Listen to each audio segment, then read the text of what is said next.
ಜೀವ ಹೂವಾಗಿದೆ, ಭಾವಜೇನಾಗಿದೆ, ಬಾಳು ಹಾಡಾಗಿದೆ, ನಿನ್ನ ಸೇರಿ ನಾನು ಜೀವ ಹೂವಾಗಿದೆ.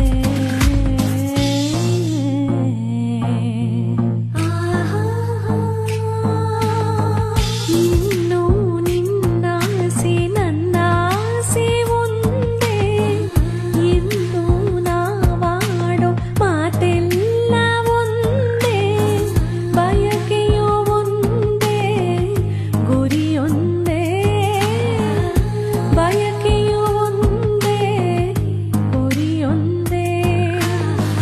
ನಿನ್ನ ಚೆಲುವಿಂದ ನಿನ್ನ ಒಲವಿಂದ ನನ್ನಲ್ಲಿ ನೀ ತಂದೆ ಆನಂದ, ಈ ಸಂತೋಷ ಸೌಭಾಗ್ಯ ನಿನ್ನಿಂದ. ಜೀವ ಹೂವಾಗಿದೆ, ಭಾವಜೇನಾಗಿದೆ,